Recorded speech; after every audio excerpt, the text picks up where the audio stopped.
Hello student, welcome to my channel Sarvan lecturer. आज का ये वीडियो क्लास 10 साइंस के लिए सबसे ज्यादा इंपॉर्टेंट है। आज के इस वीडियो में हम लोग महत्वपूर्ण बहुविकल्पीय प्रश्नों को देखने वाले हैं जो साइंस के सबसे ज्यादा इंपॉर्टेंट क्वेश्चन है। और आज की इस वीडियो में आप लोगों का 20 नंबर बिल्कुल पक्का हो जाएगा। ठीक है, आज के इस वीडियो को लास्ट तक देखना। वो प्रश्न देखेंगे जो हर साल बोर्ड परीक्षा में पूछे ही जाते हैं। ठीक है, वीडियो को लाइक कर देना, शेयर कर देना, चैनल पर नया तो सब्सक्राइब भी कर लेना। ठीक है, सारे प्रश्नों को आपको नोट भी करना है। जो क्वेश्चंस मैंने लिया है वो बोर्ड एग्जाम के लिए सबसे ज्यादा इंपॉर्टेंट है।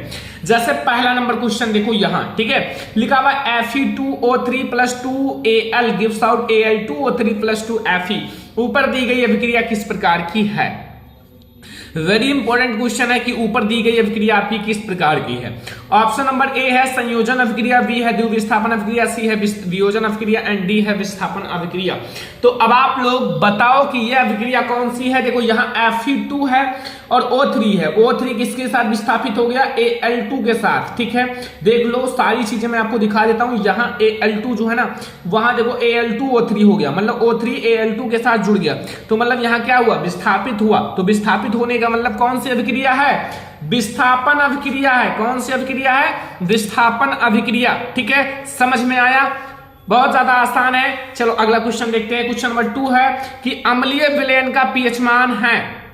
जो अम्लीय विलयन होता है उनका पीएच मान कितना होता है? आप लोगों ने पीएच स्केल पढ़ा होगा। यहां आपका देखो ध्यान से बच्चों, यहां आपका 0 है, ठीक है, यहां आपका 7 है, यहां आपका 14 है। तो मतलब अम्लीय विलयन और क्षारीय विलयन में आपको दोनों डिस्कशन समझा देता हूं। देखो ये 0 से लेकर 14 तक इसका पीएच स्केल होता है। ठीक है, 0 से लेकर 14 तक। अब देखो ये पूरा पीएच स्केल है। अब 0 से लेकर आपका 7 तक, मतलब 0 से 7 के बीच में अम्लीय होता है और 7 से 14 के बीच में क्षारीय होता है। और ये जो खुद 7 होता है ये उदासीन होता है। तो अगर आपसे कोई भी पूछे कि अम्लीय विलयन का पीएच मान कितना होता है तो आप क्या बताओगे? 0 से 7 यानी कि 7 से कम, या फिर 0 से 7 तक। ठीक है, तो आपका यहां ऑप्शन क्या है? 7 से कम। ठीक है, समझ में आया? अगला क्वेश्चन देखो, क्वेश्चन नंबर 3 कि धामन सोडे का रासायनिक नाम है। जो धामन सोडा होता है उसका रासायनिक नाम क्या होता है? ऑप्शन नंबर ए है सोडियम क्लोराइड, बी है सोडियम कार्बोनेट, सी है सोडियम बाइकार्बोनेट एंड डी है सोडियम हाइड्रोक्साइड। तो बच्चों धामन सोडे का रासायनिक नाम क्या होता है? धामन सोडा का पूछ रहा है। तो धामन सोडा का रासायनिक नाम सभी स्टूडेंट को पता होगा। अगर नहीं पता हो तो मैं आप लोगों को बता देता हूं कि धामन सोडे का जो रासायनिक नाम होता है वो सोडियम कार्बोनेट होता है। ठीक है, सोडियम कार्बोनेट। याद रखना, बोर्ड एग्जाम के लिए मोस्ट इंपॉर्टेंट है। जितना क्वेश्चंस बता रहा हूं सारा नोट कर लो, याद कर लो। ठीक है, क्वेश्चन नंबर 4 है कि निम्नलिखित में से कौन सी अम्ल में से हाइड्रोजन विस्थापित करती हैं? अम्ल में से हाइड्रोजन, बच्चों आप लोगों ने सक्रियता श्रेणी पढ़ा होगा। जो हाइड्रोजन के नीचे होती हैं वो अम्ल में से हाइड्रोजन नहीं विस्थापित कर पाती। जो हाइड्रोजन के ऊपर तत्व होते हैं वो अम्ल में से हाइड्रोजन विस्थापित कर लेते हैं। तो यहाँ आपका जो है ना, निम्न में से कौन सी अम्ल में से हाइड्रोजन विस्थापित करती हैं? तो वो हमारा है, इसमें जो है ना ये आपका नीचे होता है हाइड्रोजन के। Cu कॉपर भी नीचे होता है, Hg आपका नीचे होता है। यहाँ मैग्नीशियम और जेटन यानी कि जिंक ये हमारा हाइड्रोजन के ऊपर होता है, इसलिए ये अम्ल में से हाइड्रोजन विस्थापित कर लेती हैं। ये हमारा क्वेश्चन नंबर 4। क्वेश्चन नंबर 5 देखो, क्वेश्चन नंबर 5 में आपसे पूछ रहा है कि एसिटिक अम्ल का IUPAC नाम है। जो एसिटिक अम्ल होता है, एसिटिक अम्ल का IUPAC नेम क्या होता है?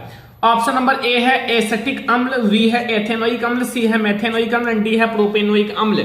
तो एसिटिक अम्ल का जो IUPAC नेम होता है उसमें 2 कार्बन होते हैं। ठीक है, और एसिटिक अम्ल मतलब मेथ एथ, 2 कार्बन है एथ, तो एथेनोइक अम्ल हो जाएगा। क्या हो जाएगा? एथेनोइक अम्ल। ठीक है, तो ये हमारा क्वेश्चन नंबर 5। क्वेश्चन नंबर 6 देखो, क्वेश्चन नंबर 6 में क्या पूछ रहा है? अगर आपने पाचन तंत्र पढ़ा होगा थोड़ा सा बच्चों ध्यान से, तो ये क्वेश्चन आप लोगों को बिल्कुल हलवा लग रहा होगा। बहुत ज्यादा आसान है, डाइजेस्टिव सिस्टम से संबंधित है कि यकृत स्रावित करता है।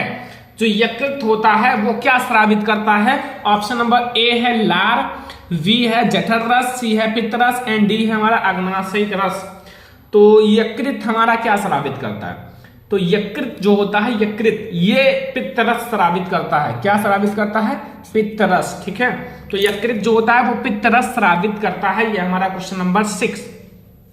क्वेश्चन नंबर 7 है कि पादप में जो जाइलम होता है, जाइलम उत्तरदायी है। जो पादप होते हैं, पेड़ पौधे होते हैं, उसमें जाइलम क्या करता है? देखो 2 ऊतक होते हैं बच्चों, एक होता है जाइलम। मैं सारी चीजें आपको डिटेल में थोड़ा सा बताऊंगा कि ज्यादा समझ में आए। 2 ऊतक है, एक है फ्लोएम। तो जाइलम और फ्लोएम में डिफरेंस क्या है बच्चों? जाइलम क्या करता है, फ्लोएम क्या करता है? तो जाइलम जो होता है वो पादप में जल का वहन करता है, और फ्लोएम जो होता है वो भोजन का वहन करता है। नाम से भी स्पष्ट है, एप से फूड, एप से फ्लोएम, और जे से जाइलम, जे से जल। तो जल का वहन कौन करता है? जाइलम करता है। भोजन का वहन कौन करता है? आपका फ्लोएम करता है। ठीक है, और तो समझ में आ ही गया।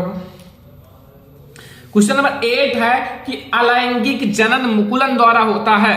अलैंगिक जनन जो है वो मुकुलन के द्वारा होता है। ऑप्शन नंबर ए है अमीबा में, बी है ईस्ट में, सी है प्लाज्मोडियम में, एंड डी है लेशमीनिया में। तो अलैंगिक जनन जो है वो मुकुलन के द्वारा होता है। वो किस में होता है? अलैंगिक जनन मुकुलन के द्वारा ईस्ट में होता है। किस में होता है? ईस्ट में। तो अलैंगिक जनन जो है वो मुकुलन के द्वारा ईस्ट में होता है। याद रखना, मोस्ट इंपोर्टेंट क्वेश्चन है। अगला क्वेश्चन देखो, क्वेश्चन नंबर 9 है कि निम्न में से कौन मानव में मादा जनन तंत्र का भाग नहीं है? मतलब निम्न में से कौन है जो मानव में मादा जनन तंत्र का भाग नहीं है? ये हमारा है क्वेश्चन नंबर 9। ठीक है, मानव में मादा जनन तंत्र का भाग। ऑप्शन नंबर ए है अंडाशय, बी है गर्भाशय, सी है शुक्रवाहिका, डी है डिंबवाहिनी। तो बच्चों इन चारों में से देखो, आप ध्यान से समझना, मादा जनन तंत्र का भाग कौन सा नहीं है? एक तो अंडाशय है, अंडाशय जो है मादा जनन तंत्र का भाग है।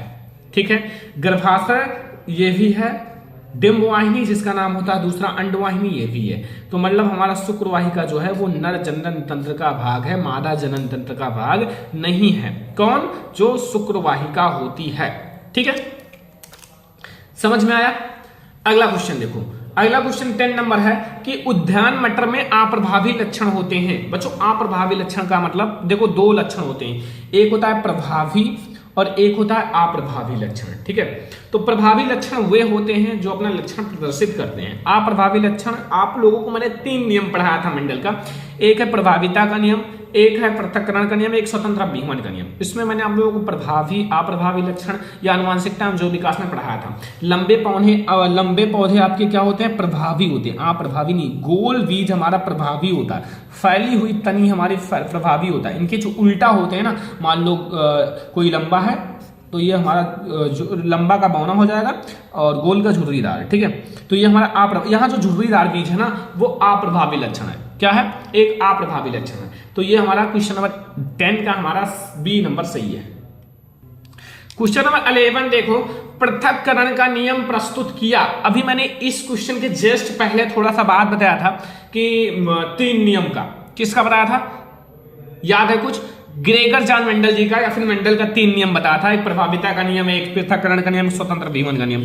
तो बच्चों यहाँ वेरी इंपॉर्टेंट क्वेश्चन में यही तो पूछ रहा है कि पृथक्करण का नियम किसने प्रस्तुत किया था? ऑप्शन नंबर ए है चार्ल्स डार्विन ने, बी है ह्यूगो डुब्रिज ने, सी है जॉन ग्रेगर मेंडल ने, डी है रॉबर्ट हुक ने। तो बताओ कौन प्रस्तुत किया था?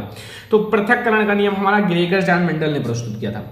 कौन प्रस्तुत किया था? ग्रेगर जॉन मेंडल ने। ठीक है, समझ में आया? ये हमारा क्वेश्चन नंबर 11। सारे क्वेश्चंस बिल्कुल नोट कर लो, तैयार कर लो बोर्ड एग्जाम के लिए। ठीक है, क्वेश्चन नंबर 12 देखो, क्वेश्चन नंबर 12 कि किसी बिंब का अवतल दर्पण, मतलब यहां दर्पण याद रखना, ये सब पॉइंट आप याद रखा करो, क्योंकि अगर अवतल की जगह उत्तल कर दोगे तुरंत गड़बड़ हो जाएगा। अवतल दर्पण द्वारा बना प्रतिबिंब आभासी, सीधा तथा बिंब से बड़ा पाया जाता है। वस्तु की स्थिति कहां होनी चाहिए? देखो आभासी भी है, सीधा भी है, और प्रतिबिंब जो है ना वो बिंब से बड़ा है, वस्तु से बड़ा है, सीधा तथा बिंब से बड़ा पाया जाता है। ठीक है, तो आभासी और सीधा है। आभासी और सीधा का मतलब है कि हमारा जो मतलब ये आपका दर्पण है, तो यहाँ आपका है, तो यहाँ आपका जैसे फोकस दूरी है और यहाँ हमारा दर्पण का ध्रुव है, इसके बीच में होगा लास्ट वाली स्थिति, इसमें हमारा पीछे बनता है। ठीक है, जैसे मुख्य फोकस तथा वक्रता केंद्र बीच में नहीं, वक्रता केंद्र पर नहीं, वक्रता केंद्र से पीछे नहीं। आपका जो राइट आंसर होगा वो क्या है? दर्पण के ध्रुव तथा फोकस दूरी के बीच में, ये हमारा राइट आंसर है। ठीक है, क्वेश्चन नंबर 12 है। क्वेश्चन नंबर 13 देखो बच्चों, क्वेश्चन नंबर 13 में है कि किसी गोलीय दर्पण तथा किसी पतले गोलीय लेंस दोनों की फोकस दूरियां कितना है, -15 सेंटीमीटर है। कितना है, -15 सेंटीमीटर। दर्पण तथा लेंस संभवता है, चाहे आपका दर्पण हो या लेंस हो, दोनों कौन सा होगा, तो वो माइनस में फोकस दूरियां हैं, ठीक है। तो दोनों अवतल होंगे या दोनों उत्तल होंगे, या दर्पण अवतल लेंस उत्तल होगा, या दर्पण उत्तल तथा लेंस अवतल होगा। बच्चों ये याद रखना कि हमारा चाहे दर्पण हो और चाहे लेंस हो, चाहे मान लो अवतल दर्पण है, उत्तल दर्पण है, अवतल लेंस है, उत्तल लेंस है, सब में आपकी जो फोकस दूरी माइनस में होता है, ऋणात्मक होता है। किसमें, अगर आपका अवतल हो, ठीक है, तो दोनों आपका अवतल ही होगा, चाहे लेंस हो चाहे दर्पण हो, कुछ भी हो, आपका दोनों अवतल ही रहेगा, ठीक है। समझ में आया। Question number 13। क्वेश्चन नंबर 14 देखो कि निर्वात में प्रकाश की चाल 3 × 10⁸ मीटर प्रति सेकंड है। निर्वात में प्रकाश की चाल 3 × 10⁸ मीटर प्रति सेकंड है। तो कांच जिनका अपवर्तनांक 1.5 है, जिनका अपवर्तनांक 1.5 है, तो प्रकाश की चाल होगा। तो वो आप लोगों को एक मैंने सूत्र बताया था, याद हो या ना याद हो, ठीक है। प्रकाश की चाल जो है ना, वो निर्वात में प्रकाश की चाल और अपवर्तनांक, निर्वात में प्रकाश की चाल हमारा कितना है, 3.0 कर लो, × 10⁸ है, और हमारा अपवर्तनांक कितना है, 1.5 है। इसको कट कर दो, ये 2 हो जाएगा, 2 × 10⁸ मीटर प्रति सेकंड आ जाएगा, ठीक है। ऑप्शंस देखो, 4.5 × 10⁸ मीटर प्रति सेकंड नहीं, 2 × 10�6 मीटर प्रति सेकंड नहीं, 3 × 10�6 मीटर प्रति सेकंड नहीं, 2 × 10⁸ मीटर प्रति सेकंड हमारा सही हो जाएगा। ये हमारा क्वेश्चन नंबर 14 है। चलो हम लोग देखते हैं क्वेश्चन नंबर 15। क्वेश्चन नंबर 15 देखो कि अस्पष्ट दृष्टि की न्यूनतम दूरी होती है। अस्पष्ट दृष्टि की न्यूनतम दूरी, ठीक है, 25 सेंटीमीटर या आपका 50 सेंटीमीटर या 100 सेंटीमीटर या इनफाइनाइट। अस्पष्ट दृष्टि की न्यूनतम दूरी कितनी होती है, सारे बच्चों को पता होगा। देखो आपका अगर अधिकतम दूरी पूछा जाए तो वो इनफाइनाइट हो जाएगा, लेकिन अगर अस्पष्ट दृष्टि की न्यूनतम सबसे कम दूरी पूछा जाए तो वो हमारा 25 सेंटीमीटर बताया गया और सही है, 25 सेंटीमीटर, ठीक है। अस्पष्ट दृष्टि की न्यूनतम दूरी 25 सेंटीमीटर ही होता है, ठीक है। अगला है 16 नंबर क्वेश्चन कि अभिनेत्र लेंस की फोकस दूरी में परिवर्तन किया जाता है। अभिनेत्र लेंस की फोकस दूरी में परिवर्तन किया जाता है। ऑप्शन नंबर ए है पुतली द्वारा, बी है दृष्टि पटल द्वारा, सी है पक्षनाभि द्वारा, डी है प्रतारिका द्वारा। तो अभिनेत्र लेंस की फोकस दूरी में परिवर्तन किया जाता है, ये आप लोगों को बताना है, ठीक है। इन चारों में से किसके द्वारा किया जाता है अभिनेत्र लेंस की फोकस दूरी में परिवर्तन, तो वो हमारा है पक्षनाभि द्वारा, पक्षनाभि द्वारा, ठीक है। अगला क्वेश्चन नंबर 17 प्रतिरोध का मात्रक है। प्रतिरोध का मात्रक क्या होता है, ओम होता है या ओम प्रति मीटर होता है या ओम मीटर होता है या मीटर प्रति ओम होता है। तो प्रतिरोध का मात्रक सभी को पता है, ये किस चीज का सिंबल है, ओम का, तो ओम होता है, क्या होता है, ओम, ठीक है। प्रतिरोध का मात्रक तो सभी स्टूडेंट को पता रहा होगा, क्योंकि वेरी इंपॉर्टेंट क्वेश्चन है, और ओम का नियम अगर आपने पढ़ा है तो फिर बता सकते हो क्या होता है सारे स्टूडेंट। अगला है 18 नंबर क्वेश्चन, एक वैद्युत यूनिट बराबर है, एक वैद्युत यूनिट जो होता है वो बराबर होता है। ऑप्शन नंबर ए है वाट या किलोवाट या किलोवाट प्रति घंटा या किलोवाट घंटा। तो एक वैद्युत यूनिट जो होता है वो बराबर होता है किसके, किलोवाट घंटा के, किसके, किलोवाट घंटा के, ठीक है। ये हमारा क्वेश्चन नंबर 18।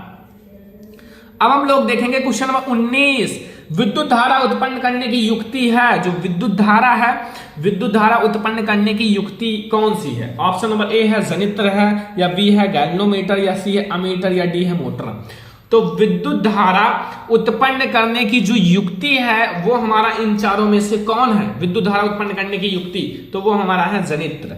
कौन है, जनित्र। विद्युत धारा उत्पन्न करने की युक्ति जो है वो जनित्र है।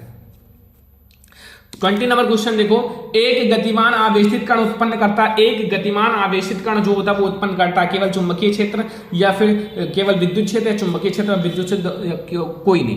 देखो एक गतिमान आवेशित कण है, अगर आप उसे चुंबकीय क्षेत्र में रखोगे तो चुंबकीय क्षेत्र उत्पन्न करेगा, अगर आप उसे वैद्युत क्षेत्र में रखोगे तो वैद्युत क्षेत्र उत्पन्न करेगा। तो बच्चों अगर एक गतिमान आवेशित कण है तो उसका क्षमता है दोनों उत्पन्न कर सकता है, ठीक है।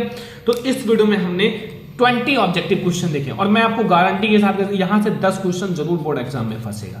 क्योंकि यहाँ से मैंने अगले साल बच्चों को बताया था बहुत सारे क्वेश्चन आए थे। ठीक है, ये वो क्वेश्चन है जो बोर्ड एग्जाम के लिए सबसे ज्यादा इंपॉर्टेंट है। और आज का ये वीडियो बहुत ज्यादा पसंद आया होगा, क्योंकि इस वीडियो में मैंने ज्यादा क्वेश्चंस नहीं लिया है, 20 क्वेश्चंस लिया है जो बोर्ड एग्जाम के लिए मोस्ट इंपॉर्टेंट है। अभी मैं आप लोगों को ऐसे और भी पढ़ाऊंगा ताकि आप लोगों को पढ़ने में भी मजा आए और आप लोग अच्छे से पढ़ते रहो। और ये 20 क्वेश्चन नोट्स कर लेना, ये न्यू सीरीज है, अच्छे से पढ़ते रहो। अभी मैं आप लोगों को ऐसे साइंस के जितने लघुत्तरीय, दीर्घोत्तरीय और भी जो ऑब्जेक्टिव है सब कुछ कराने वाला हूँ। ठीक है, इस वीडियो को लाइक कर देना, शेयर कर देना, चैनल पर नया तो सब्सक्राइब कर देना। चलो फिर मिलते हैं नेक्स्ट इंपॉर्टेंट वीडियो में, तब तक के लिए धन्यवाद।